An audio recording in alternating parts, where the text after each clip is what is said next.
Bismillahirrahmanirrahim. Alhamdulillahirabbil alamin. Wa bihi nasta'inu 'ala kulli shay'in wassalatu wassalamu 'ala asyrofil anbiya'i wal mursalin sayyidina Muhammadin wa 'ala alihi wa sahbihi ajma'in. Wa qala ta'ala fi kitabihil karim. A'udzu billahi minasyaitonir rajim. Ya ayyuhalladzina amanu kutiba 'alaikumus shiyamu kama kutiba 'alal ladzina min qablikum la'allakum tattaqun. Sadaqallahu. Para bapak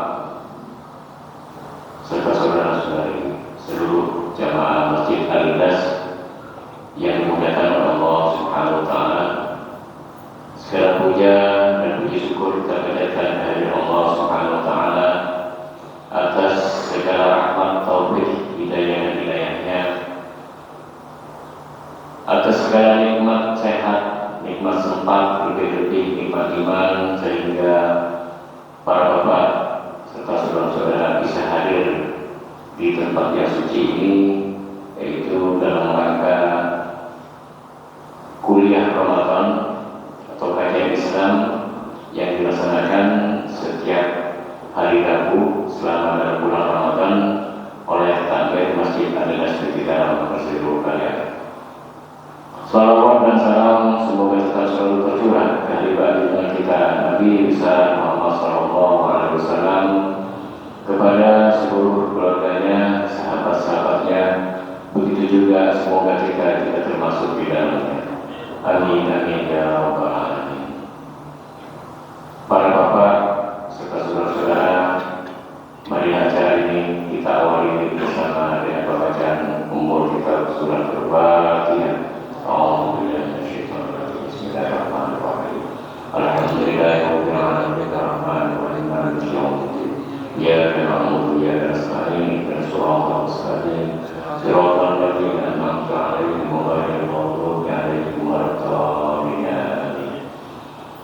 Selanjutnya yaitu sambutan dari Ketua Takmir Masjid Al-Ikhlas. Kepada Bapak Miftah kami persilakan.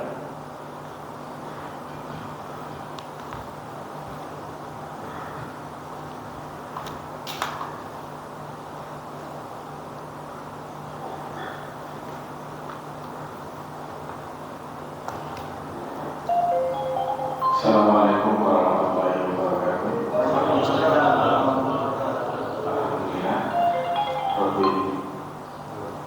Alhamdulillah.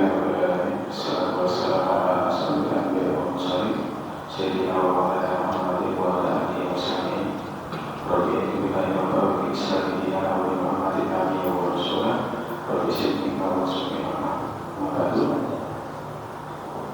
Teman-teman yang kita panjatkan puji dan puji Allah Subhanahu wa taala, di siang hari kita bisa melaksanakan acara kajian Rabu siang pada sholat Zuhur yang sering kita lakukan di tahun-tahun sebelumnya. Bahwa ini adalah acara rutin kita di Takmir Masjid dalam rangka menyemarakan bulan suci Ramadan. Alhamdulillah dengan kita ini Pak Yai Taufik Syakur, beliau memang sering mengisi selama bulan Ramadan di Masjid Al-Ikhlas.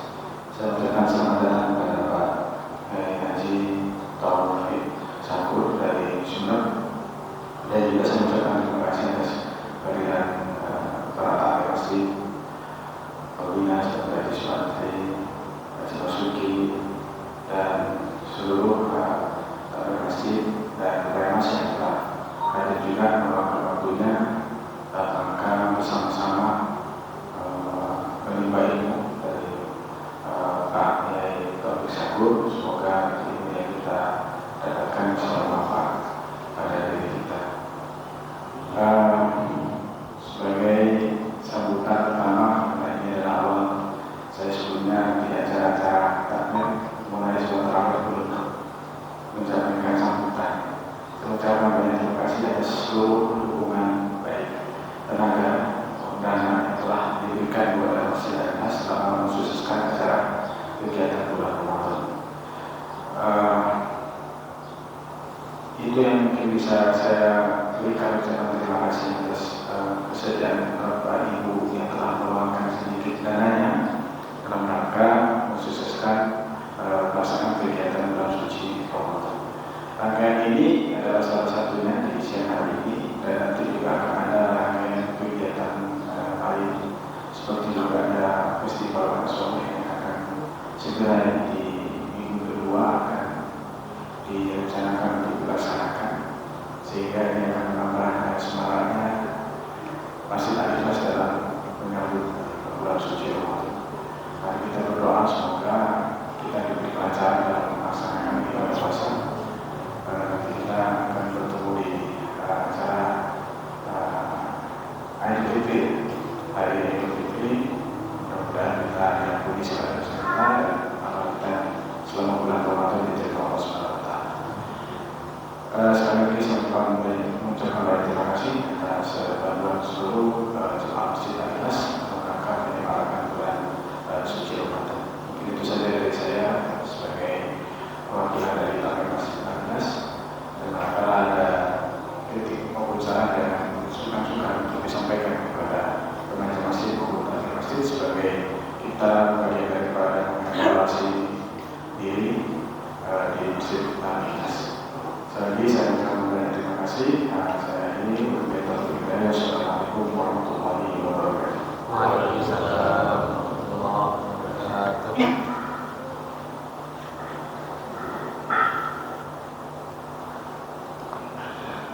Demikian sambutan dari Ketua Takmir Masjid Al-Ikhlas Ketigaram. Selanjutnya acara kuliah Ramadan yang akan disampaikan oleh Dr. Kiai Haji Taufik Syakur, yang dilanjutkan dengan pembacaan doa yang juga dipimpin oleh Ustaz Dr. Kiai Haji Taufik Syakur. Kami persilakan.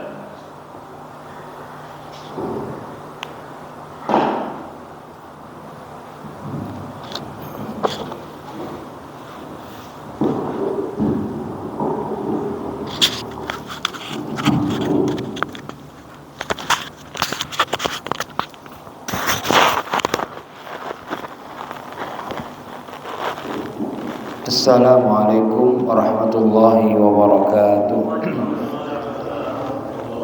Alhamdulillahilladzi ja'ala Ramadhana junnah wa ja'alahu sababan wasilan ilal jannah. Wassalatu wassalamu ala sayyidil ummah sayyidina Muhammadin arsalahu Allahu birrahmati wal rahmah wa ala alihi wa sahabatihi dzawil fadli wal karamah.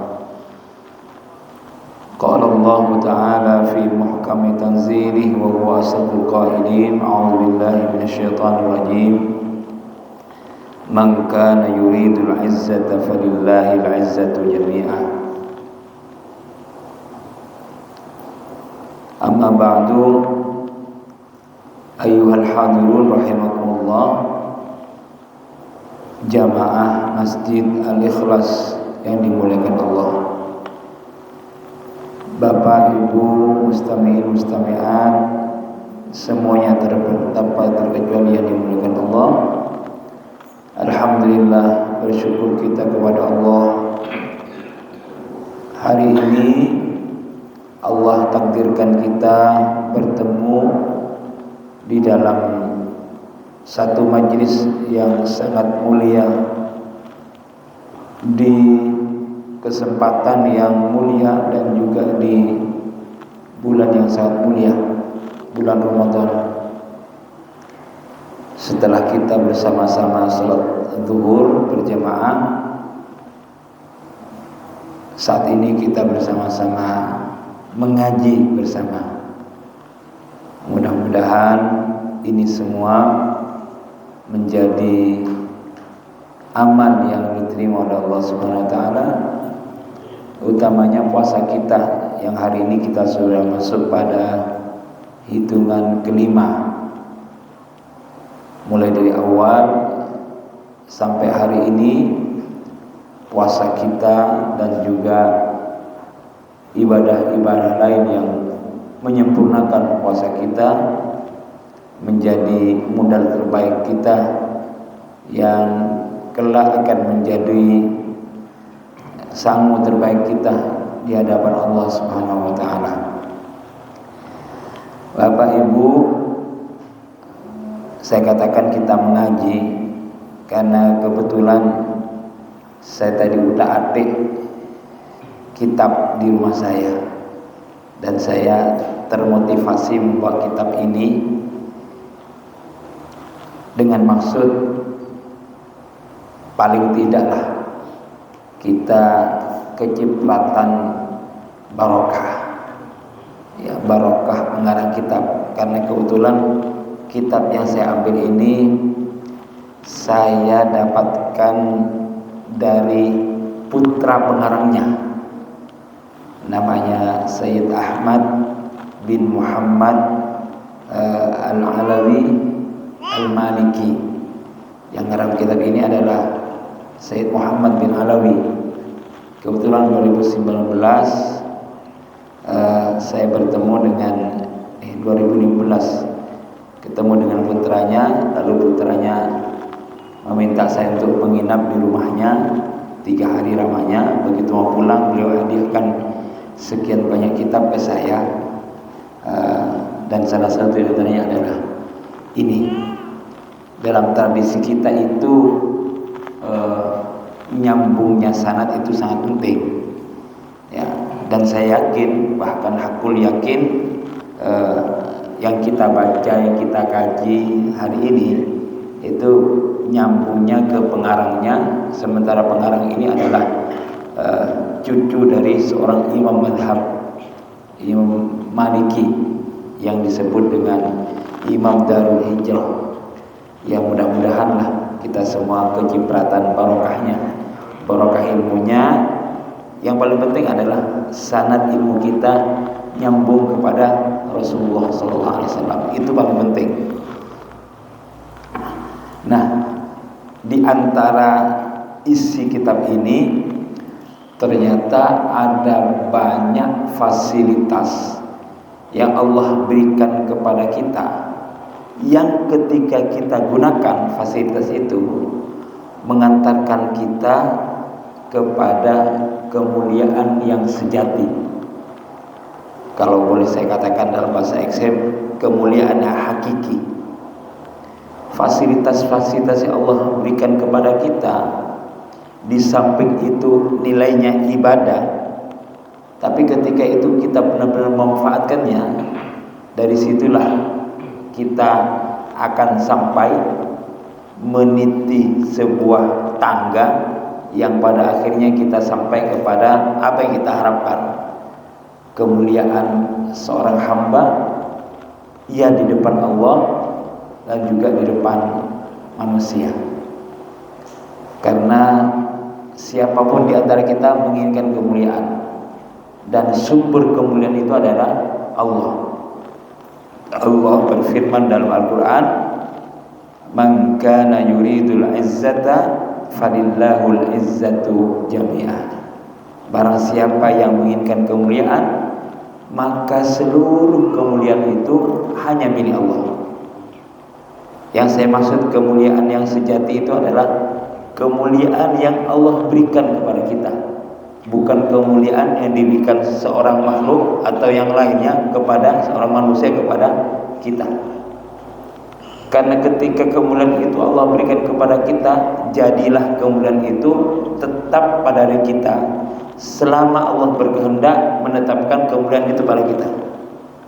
Kalau kemuliaan itu diberikan orang lain, manusia, makhluk, maka kemuliaan itu akan pupus, hilang seiring dengan hilangnya orang yang berikan kemuliaan kepada kita. Maka kalau kemarin ada yang tanya apa temanya, sudahlah, meraih kemuliaan sejati. Kita semua ingin dimuliakan oleh Allah Subhanahu wa taala, karena ketika kemuliaan itu Allah berikan kepada kita, jadilah itu kemuliaan yang sejati, yang hakiki. Di antara fasilitas itu, fasilitas yang mengantarkan kita kepada kemuliaan yang sejati itu adalah saum atau siap, puasa. Sehingga di kitab ini ada sebuah subjudul yang ditulis oleh pengarangnya dengan judul Syarafus Shaimina min hadhil ummah, kemuliaan orang-orang yang berpuasa dari umat ini, umat Rasulullah Muhammad SAW. Artinya kita semua Allah berikan kepada kita sebuah fasilitas. Pakai itu, gunakan itu. Ketika itu kita gunakan, maka minimal ada indikasi bahwa kita sedang berjalan meniti sebuah jalan menuju kemuliaan yang sejati. Ini terbukti bagaimana Allah Subhanahu wa ta'ala memanggil-manggil kita yang mau menjawabnya, yang mau meraihnya dengan panggilan yang sangat tinggi, derajat yang sangat tinggi. Tadi dibacakan oleh MC, Bismillahirrahmanirrahim, ya ayyuhalladzina amanu kutiba alaikumusiyam, ila akhir ayat. Wahai orang-orang yang beriman, ditetapkan, diwajibkan untuk kalian asyam, puasa. Panggilan ya ayyuhalladzina amanu itu adalah panggilan setinggi-tingginya panggilan. Derajat mukmin atau derajat amanu itu adalah derajat paling tinggi. Iman itu adalah yang paling tinggi. Siapapun yang menjawab panggilan ini, maka ada indikasi bahwa ia sedang menuju ke jalan yang sangat mulia, dan kemuliaan itu menjadi kemuliaan yang sejati dan hakiki. Wahai orang-orang yang beriman, mereka yang punya iman, mereka yang di dalamnya ada iman, pasti mau menjawab ini. Kalau di antara hadir ini misalnya ada katakanlah pegawai. Kalau dia merasa bahwa yang melekat pada dirinya adalah pegawai, apakah itu negeri atau swasta, ketika misalnya saya bertanya, adakah di sini seorang pegawai? Ketika kita merasa dan melekat pada diri kita label pegawai, pasti kita menjawab, saya. Siapa di antara Anda sebagai baik? Silakan duduk di depan. Misalnya dia yang melekat pada dirinya dan merasa bahwa dirinya adalah seorang pegawai, pasti akan maju dan membersamai saya di depan. Misalnya sama dengan panggilan Allah, ya ayyuhalladzina amanu, wahai orang-orang beriman. Yang dipanggil ada orang-orang yang beriman, diwajibkan atas kalian berpuasa. Mereka yang melekat pada dirinya iman pasti terpanggil dengan panggilan ini, pasti akan jawab itu panggilan dengan cara apa? Dengan melaksanakan ibadah puasa. Satu. Dan iman itu adalah kemuliaan tertinggi. Tidak mudah seorang itu dipanggil seorang mukmin. Tidak mudah seorang itu menyimpan iman di dalam dada. Kalau ngaku-ngaku punya iman, bisa jadi ya. Karena faktanya ada banyak orang ngaku beriman, tapi ketika dia panggil oleh Allah untuk melakukan sesuatu, dia tidak mau melakukannya. Ini kan berarti hanya ngaku-ngaku saja. Kalau di antara kita ditakdir iman itu melekat pada diri kita, label iman itu benar-benar ada pada diri kita, ketika Allah katakan, Allah firmankan, diwajibkan atas kalian berpuasa, pasti dia jawab itu panggilan dengan cara apa? Berpuasa. Ini syaraf yang pertama, kemuliaan yang pertama. Allah panggil mereka yang berpuasa dengan panggilan setinggi-tingginya panggilan, semulia-mulianya panggilan. Karena tidak ada lagi lebih mulia dibanding iman. Amin. Baik, berikutnya, bahwa puasa ini adalah fasilitas yang ketika kita gunakan, maka setidak-tidaknya ada indikasi bahwa kita ini adalah orang-orang beriman. Yang kedua, dan ternyata puasa itu mengantarkan seseorang untuk mendapatkan keistimewaan-keistimewaan dari Allah Subhanahu wa taala. Di samping ia panggil dengan setinggi-tingginya panggilan, semulia-mulianya panggilan, orang-orang yang berpuasa mendapatkan berbagai macam keistimewaan dari Allah Subhanahu wa taala. Dua hal yang diraih. Dikatakan oleh beliau pengarang kitab, ikhtassallahu as-saimina bi balbin fil jannati yadkhuluna minhu yawmal qiyamati izharan li syarafihim wa fadlihim. Allah mengistimewakan orang-orang yang berpuasa dengan cara apa? Dengan menyediakan sebuah pintu di surga, yang pintu itu hanya bisa dimasuki oleh orang-orang yang berpuasa. Orang-orang yang berpuasa nggak bisa lewat pintu ini. Ini adalah satu pintu yang Allah hanya sediakan untuk orang-orang yang berpuasa. Logikanya, kalau nggak puasa nggak bisa masuk lewat pintu ini. Kenapa Allah sediakan satu pintu untuk orang yang berpuasa, tidak untuk yang nggak puasa?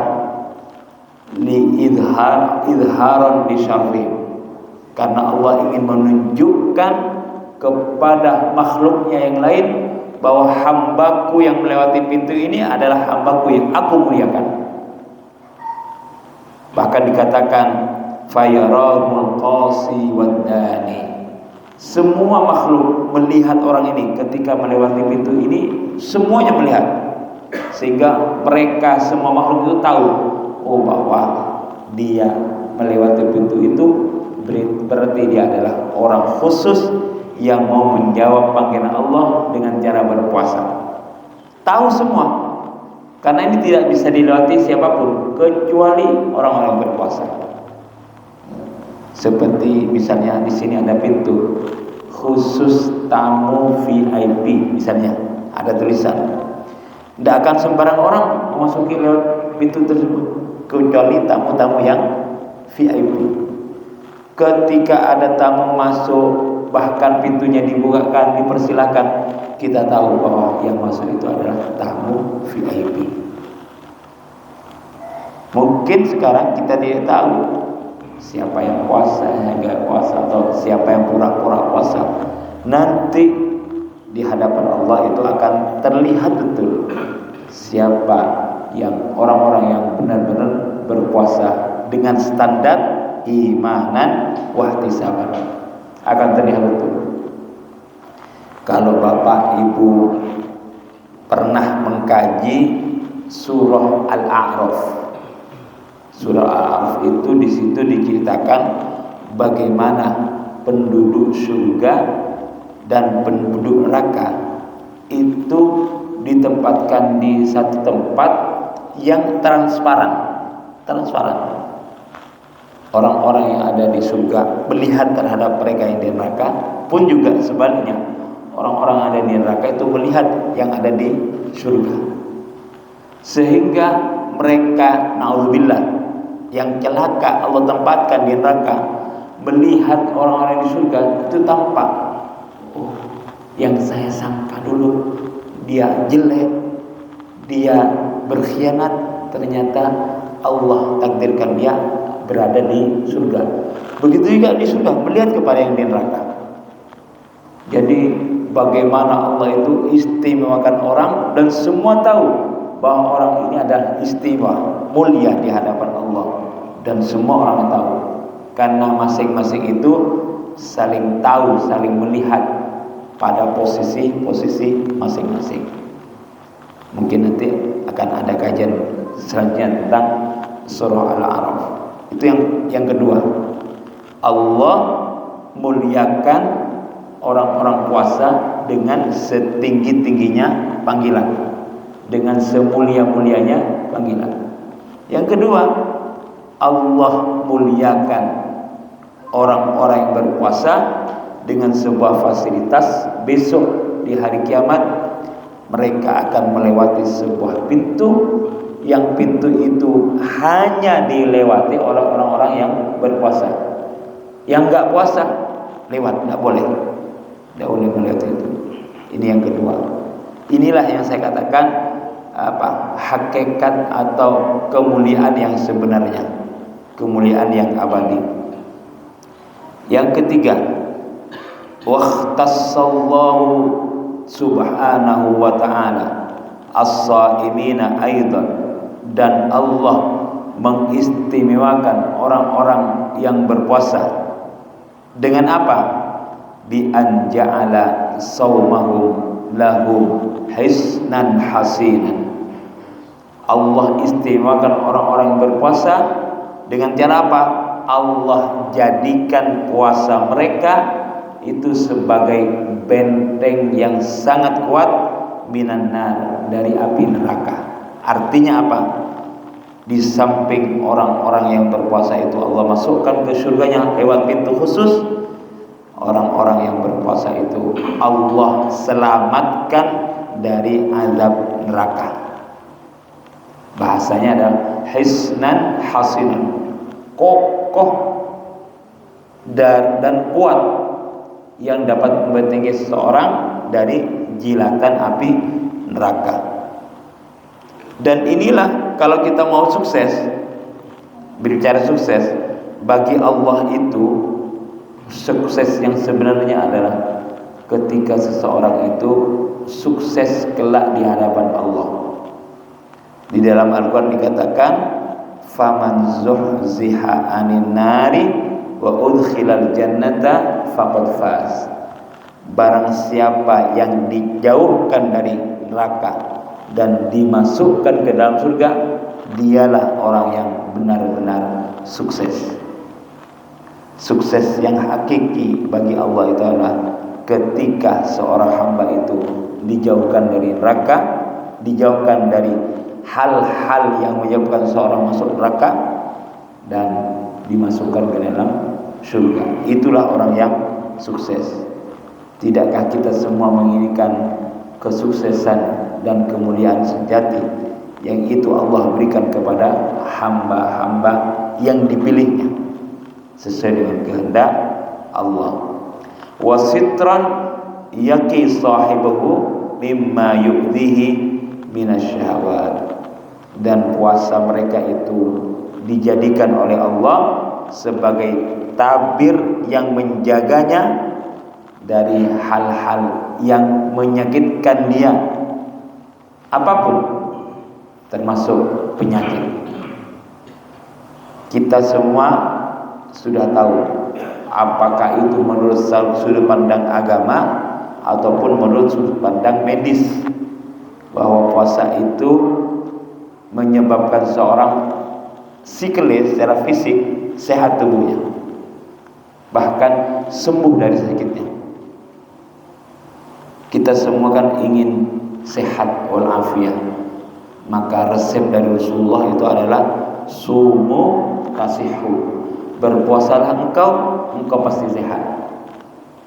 Ini adalah jaminan dari Rasulullah, dan memang menurut pandangan medis puasa itu adalah salah satu alternatif yang bisa menjadi pencegah seseorang dari datangnya penyakit.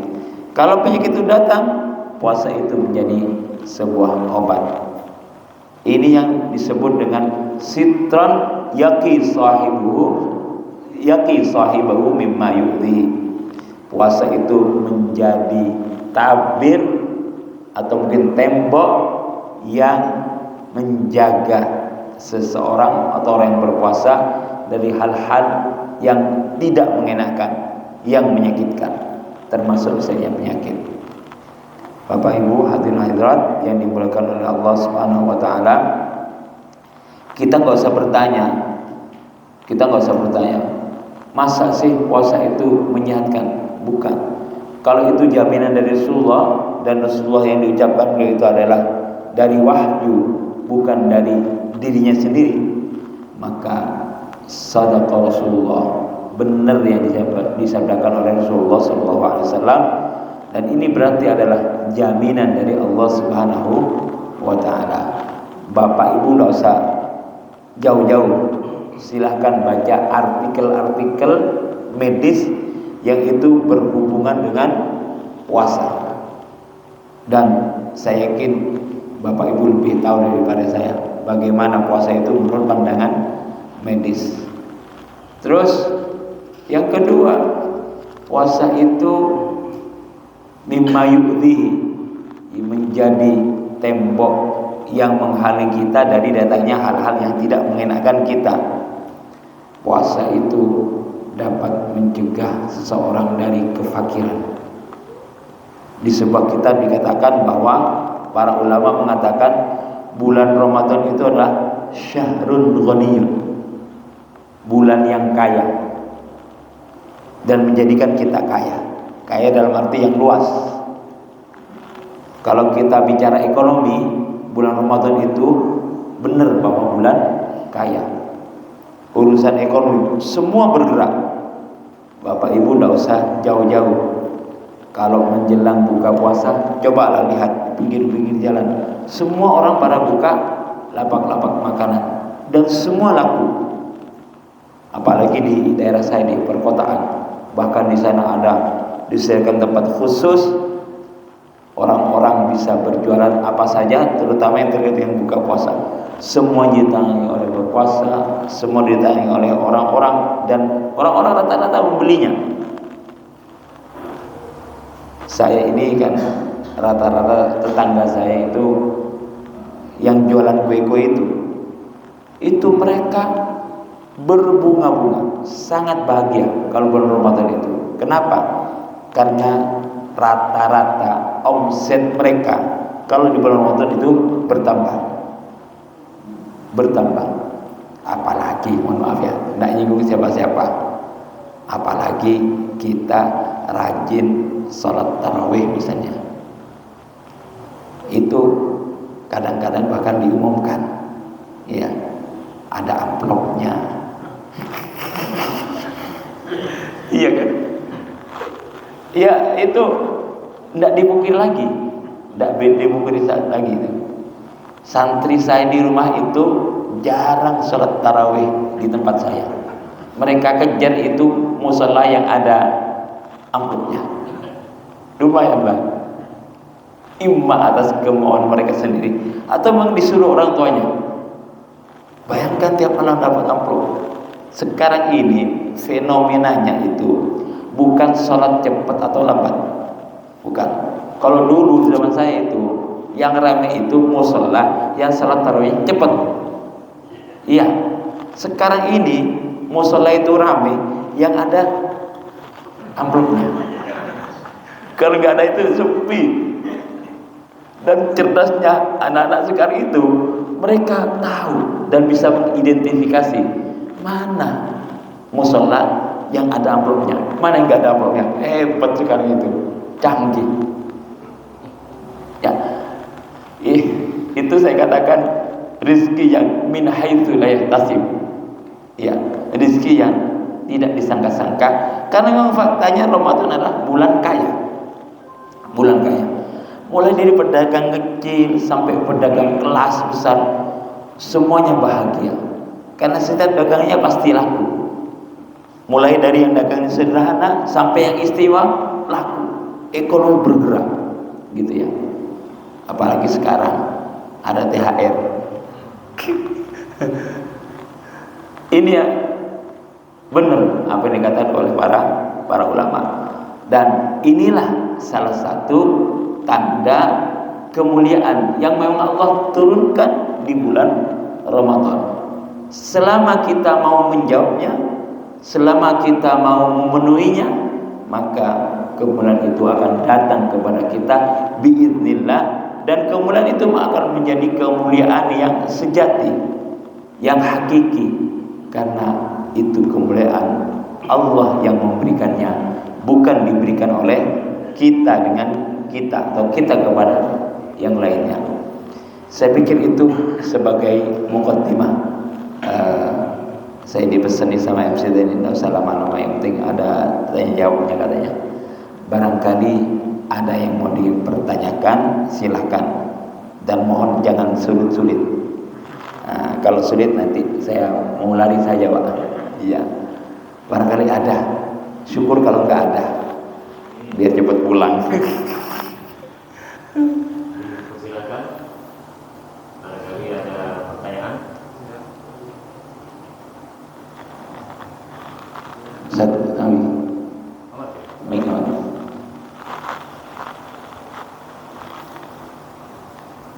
Barangkali ada.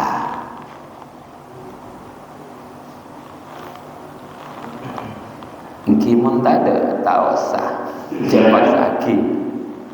Pertanyaan.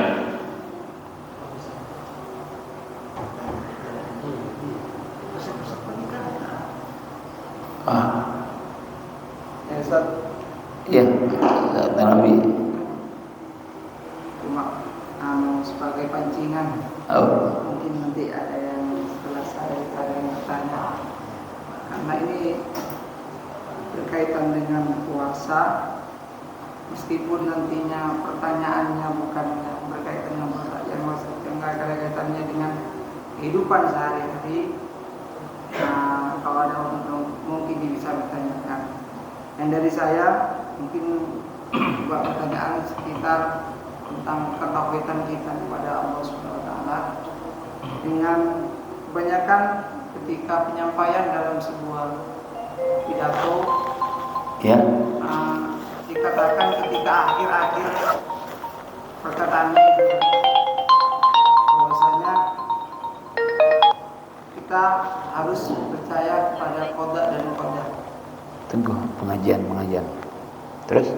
Di akhir kata biasanya seorang pendai mengatakan kalau ada benarnya itu dari Allah Subhanahu wa taala, kalau memang ada kesalahan yang itu kesalahan saya pribadi. Padahal sudah kita pelajari bahwa kita harus percaya kepada qada dan qadarnya Allah, ketentuan baik dan buruknya dari Allah. Kenapa kok ketika penyampaian seperti itu, ketika ada kesalahan ditimpakan kepada dirinya sendiri? Berarti kita saya tidak andil. Timbal baliknya dengan qada dan qadar itu, mungkin bisa dijelaskan. Iya. Kalau ada orang mengatakan kalau itu benar datangnya dari Allah, kalau itu salah datangnya dari saya, kalau menurut saya kita pahami itu sebagai bahasa tawadu lah. Bahasa tawadu.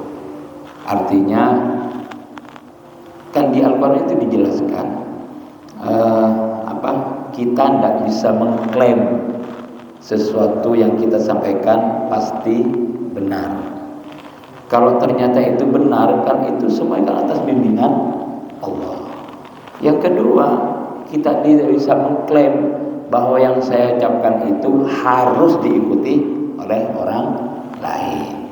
Jadi sehingga muncul bahasa itu, kalau benar itu hanya dari Allah. Itu bahasa tawunya. Nggak bisa terus kita menyombongkan diri, yang saya katakan ini benar ya, pasti benar. Padahal kita ini manusia. Bahasa Madura pakun beda tapanya cokna. Sapendek-pendek manusia. Sehingga ulama-ulama dulu mengajarkan kepada kita bagaimana sifat tawadu ini kita kedepankan, walaupun dalam hal-hal yang sangat kecil. Itu bahasa tawadu saja. Karena masing-masing kita tidak bisa mengklaim dan memaksakan yang menurut kita benar kepada orang lain. Urusan qadar itu ya memang semuanya kan Allah yang menentukan. Tapi kan untuk menyadarkan seseorang bahwa setiap yang kita sampaikan kepada orang itu pasti itu tercampur antara yang benar, yang baik dengan yang tidak baik dalam tanda kutip. Jadi cara maunya seperti itu itu lebih kepada bahasa tawadhu saja, pengakuan bahwa kita ini sebagai manusia itu lemah di hadapan Allah Subhanahu wa taala. Yang kedua, bahasa seperti itu adalah bahasa yang memasrahkan kepada semua pendengar mau milih yang mana. Mau milih yang mana. Kalau menurut pendengar itu adalah benar, bisa diikuti. Kalau menurut pendengar itu salah, itu nggak usah ditiru dan nggak usah diikuti. Jangan salah makna. Nanti kan kadang-kadang pendengar yang macam-macam. Ya, sehingga seorang mubalik itu cara berbicara harus hati-hati. Ambillah yang baik, tinggalkan yang tidak baik. Ternyata pendengarnya itu memaknai salah. Keluar dari masjid, lihat sandal bagus, lebih bagus dari sandalnya, ambil yang bagus, yang baik. Itu kan salah kaprah, gitu ya. Sandal saya jelek, lihat sandal bagus, sandal lebih bagus yang dibawa. Ini pesannya ulama, pesannya ulama itu menjadi kambing hitam. Jadi itu lebih kepada bahasa tawadhu saja. Ya, mungkin ada yang lain barangkali ada. Ya. Ini kan ada banyak organisasi Islam, Iya. perbedaan pendapat satu sama lain. Gimana ketika kita cara menanggapinya ketika ketemu sama orang-orang yang beda pendapat tapi tetap kekeh dengan pendapatnya sendiri, apa tidak usah ditanggapi atau gimana pendapat kita sendiri? Yang menurut kita benar, gitu ya. Yang menurut kita baik menurut pandangan agama ataupun menurut pandangan kita baik, yaitu diikuti. Sebenarnya yang jadi masalah itu adalah cara kita menyampaikan. Itu saja. Cara kita menyampaikan itu saja yang berbeda. Bahwa setiap orang itu menginginkan kebaikan, tapi cara menyampaikan kebaikan itu yang beda-beda. Ada orang itu cara menyampaikannya baik, yang akan disampaikan itu baik, tapi caranya juga tidak baik. Misalnya ada orang enggak sholat, misalnya kita mau ingatkan dia, kan macam-macam modelnya. Ada yang temannya ditarik, gitu ya. Kenapa kamu enggak sholat? Ya, dia bicara empat mata, gitu ya. Ada cara yang lebih sedikit ekstrim. Kamu ini muslim, kok enggak sholat? Neraka loh. Gitu, misalnya seperti itu. Ada yang lebih ekstrim lagi. Tahu temannya enggak sholat, dibawain pentungan. Karena memang kita polisi, ya terserah. Jadi dan orang menyampaikan pendapat itu kan macam-macam modelnya. Yang mana yang cocok kepada kita dan juga sesuai dengan aturan agama, ya itu aja kita ikuti. Kita sampaikan kepada orang, mendengarkan alhamdulillah, tidak pun ya sudah.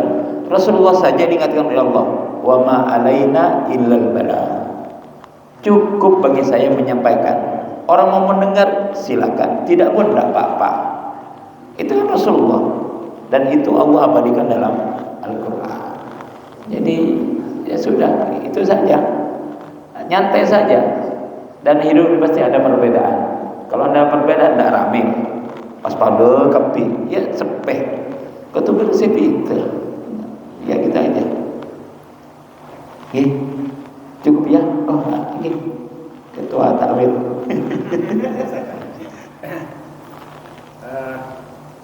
Apa yang harus kita lakukan Ustaz?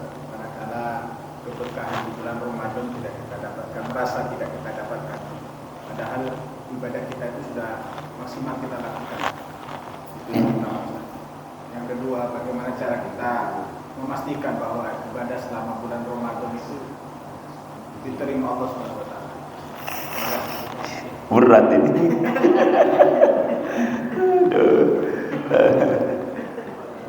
Ketika kita merasa keberkahan itu tidak datang kepada kita, pada saat itu keberkahan sudah datang kepada kita.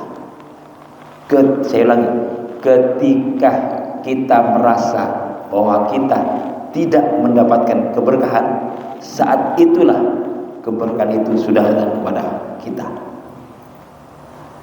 Kenapa? Karena sifatnya manusia itu selalu kurang dan kurang. Yang paling penting jangan kurang dengan kejelekan. Merasa bahwa keberkahan itu datang kepada kita, bersamaan dengan itu keberkahan itu datang kepada kita. Sehingga rasa keberkahan itu datang kepada kita memotivasi kita untuk mencari keberkahan yang lain. Terus yang kedua ini yang berat, bagaimana mengidentifikasi bahwa ibadah kita diterima. Ada makalah dari ulama bahwasanya setiap yang kita lakukan itu berefek kepada kita, tinggal kita yang merasakannya. Diterima atau tidak itu urusan Allah. Tapi indikasinya ada. Apa di antara indikasi itu? Kalau di bulan Ramadan itu kita rajin beribadah dan pasca Ramadan kita bisa mempertahankannya, itu indikasi bahwa ibadah kita diterima.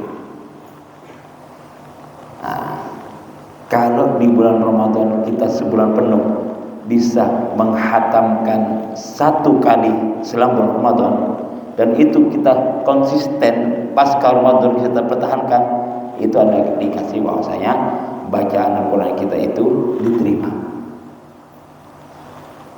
Mafhum mukhalafahnya, pemaknaan terbaliknya, kalau ternyata itu berbalik dari itu, saya tidak bisa memvonis bahwa itu ditolak. Ada indikasi bahwa amal kita itu tertolak. Ramadan 1 bulan penuh kita bisa khatam Al-Quran. Pasca Ramadan berbentuk tikus misalnya. Biasanya 1 bulan khatam Al-Quran, kok nunggu Ramadan berikutnya untuk khatam Al-Quran. Nah, itu ada indikasi. Tapi kita bisa memvonis. Karena begini, saya ingat sabda Rasulullah. Sabda Rasulullah begini, indikasi orang celaka itu ada 4 katanya. Indikasi ada. Ini kembali ke pribadi. Kata Rasulullah, indikasi orang celaka itu ada 4. Yang pertama, dzikrul hasanatil madiyah wa huwa la ya'rifu la yadri aku bilat amrudat. Jadi indikasi orang celaka, 1, dia yang selalu dia ingat itu adalah kebaikannya, padahal dia tidak tahu apakah kebaikan yang dia lakukan itu diterima atau ditolak oleh Allah. Sehingga apa? Yang dia selalu ingat amal ibadahnya, yang lainnya hilang. Sehingga apa? Yang ada sifat sombong dan ujub. Sombong dan ujub tidak boleh. Yang kedua, wa nisyanu adzunubil madiyah wa hiya indallahi mahfuzah. Yang kedua, dia lupakan dosa-dosanya, padahal dosa-dosa yang lakukan itu di hadapan Allah tetap tercatat. Yang ada sombong. Yang kedua, jarang istighfar karena dia lupa dengan kesalahannya. Itu yang indikasi yang kedua. Indikasi yang ketiga, wa nazruhu ila man fawqahu fid dunya. Dalam urusan dunia yang ia lihat yang di atasnya, sehingga tidak ada rasa syukurnya. Udah kasih sehat, bisa puasa, masih ngelirik ke temannya. Enak ya, dia puasa di rumahnya ber-AC, rumah saya nggak ada AC-nya. Akhirnya apa? Sudah dikasih sehat, tidak syukur. Kasih kebiasaan puasa, tidak syukur.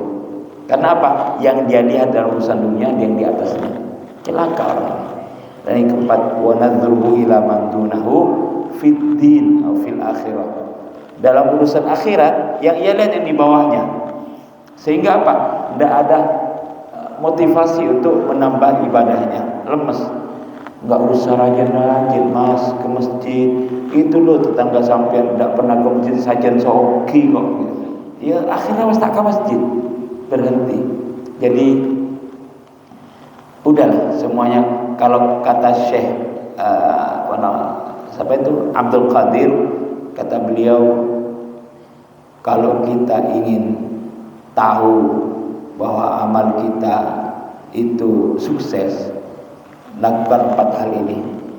1, setiap yang kita kerjakan dasari dengan ilmu. Yang kedua, niatkan dengan sepenuh hati. Yang ketiga, lakukan dengan sabar. Dan yang ketiga, yang keempat adalah ikhlas. Jadi itu saja lakukan. Kalau kita ingin puasa, dasari dengan ilmu. Kita harus tahu ilmu puasa seperti apa, rukun puasa apa, sunatnya apa. Yang kedua, lakukan dengan sepenuh hati, dengan keikhlasan. Sehingga Rasulullah bersabda, "Man shoma Ramadhana imanan wa ihtisaban." Yang ketiga, sabar. Puasa butuh kesabaran, ibadah butuh kesabaran. Sabar itu, mohon maaf, bukan terus kalau ditinju orang kita tidak punya salah diam sabar, bukan, itu goblok itu. Iya, bodoh. Yang keempat ini yang sulit. Apa itu? Ikhlas. Ikhlas itu apa artinya? Memasrahkan semuanya kepada Allah. Terserah Allah mengatur balasan untuk kita seperti apa. Apakah itu utuh, apakah itu kurang, itu terserah Allah. Memasrahkan semuanya kepada Allah Subhanahu wa ta'ala. Ini aja kita jalani. Kita ikhtiar bagaimana yang kita lakukan itu menuai kesuksesan.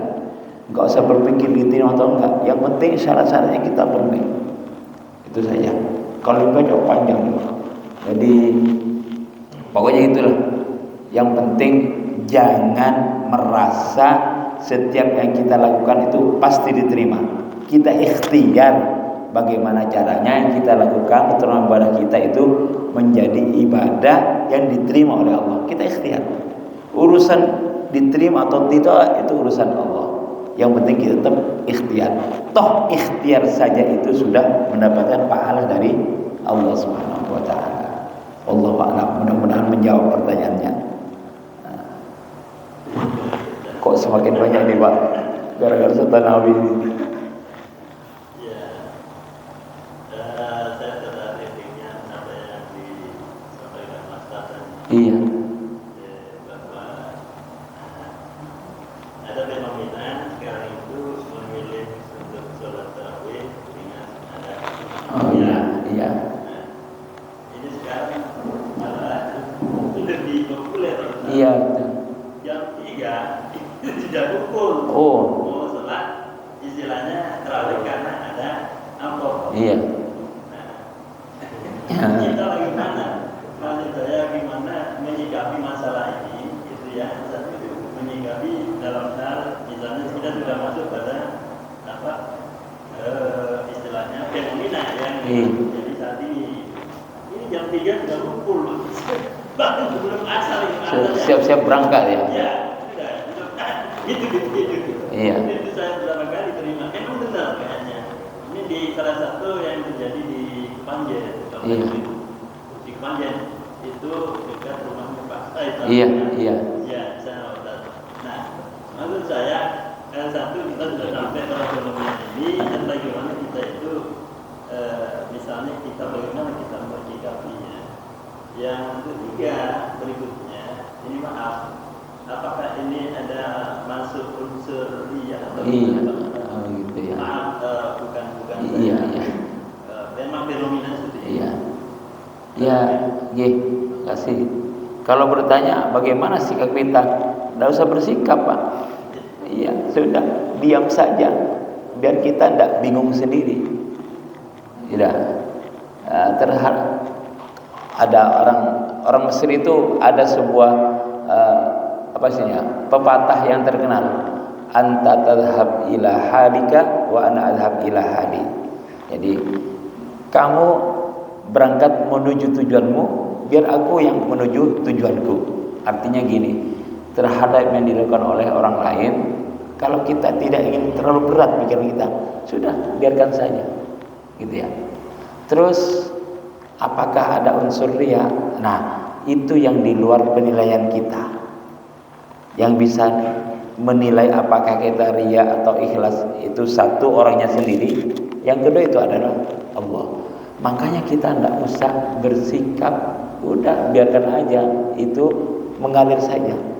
Kalau kita gimana bersih, akhirnya kita saja yang buntu itu, yang bingung kan kita. Biarkan saja. Kenapa?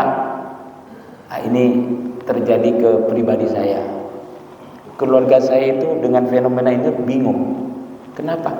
Karena anak saya seumur sekarang ini berangkat tarawih jam 4 sore, Pak.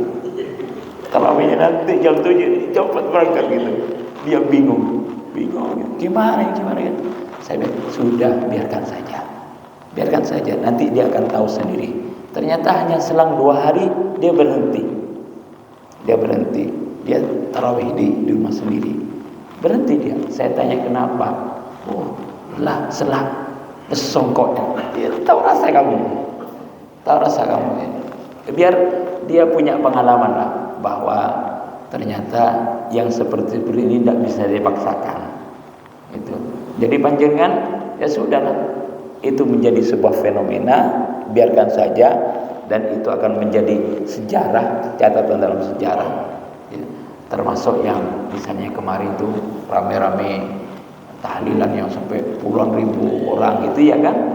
Saya pikir, ada apa saya berpikir itu? Sudah biarkan saja. Toh nanti kan ada pro dan kontra. Akhirnya itu menyadarkan tuan rumah bahwasanya kalau ternyata ini dibiasakan, ternyata nanti efeknya seperti ini. Biarkan mereka belajar. Yang penting saya dan panjenengan istiqomah. Misalnya salat tarawih, di mana kita biasa salat tarawih, ada atau tidak ada, amplopnya sudah istiqomah saja. Syukur-syukur kalau ada. Itu ya memang ya sudahlah seperti itu. Kecenderungan berpikir kita sekarang kan kepada hal-hal sifatnya materi. Yang imateri itu sekarang banyak dilupakan. Gitu ya. Mudah-mudahan kalau itu menjadi niat baik diterima oleh Allah Subhanahu wa taala. Begitupun juga mereka yang ikut serta dalam itu, mereka memang ikhlas karena memang ingin menyempurnakan ibadah puasa mereka. Oke, terima kasih sudah melewati jam. Saya pikir cukup. Mungkin nanti bisa didialogkan dengan yang lain, narasumber yang lain. Mohon maaf, itu yang bisa kami sampaikan. Mudah-mudahan lain waktu bisa ketemu kembali, Pak. Panjenengan dengan saya semua tetap diberi kesehatan zahiran wa batina, dapat menyempurnakan puasa kita sampai akhir Ramadan, dan mudah-mudahan kita dipertemukan dengan Ramadan yang lain. Cak narimatuna paringi lanjang partobadan. Allahumma amin. Demikian. Terima kasih. Mohon maaf. Demikian kajian Islam dari kuliah Ramadan yang disampaikan oleh Ustaz Dr. Taufik Syakur. Mudah-mudahan para saudara-saudara dapat mengambil hikmah guna kita amalkan dalam kehidupan sehari-hari sebagai bekal menghadap kepada Ilahi Rabbi. Saya kira acara ini kita tutup dengan pembacaan doa kafaratul majlis. Doa Ustaz. Kafaratul Bismillahirrahmanirrahim. Alhamdulillahirabbil alamin. Allahumma salli wa sallim wa barik ala sayyidina Muhammad wa ala alihi wa sahbihi ajma'in. Allahumma ya fariqal furqan wa munzilal Qur'an bil hikmati wal bayan, barikillahumma lana fi syahri Ramadan, barikillahumma lana fi syahri Ramadan, barikillahumma lana fi syahri Ramadan. Rabbana atina fid dunya hasanah wa fil akhirati hasanah wa qina adzabannar. Wa sallallahu ala sayyidina Muhammad wa ala alihi wasallam. Walhamdulillahirabbil alamin.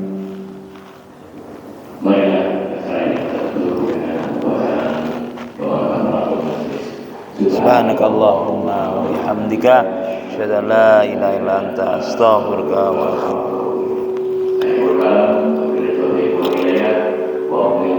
ilaik.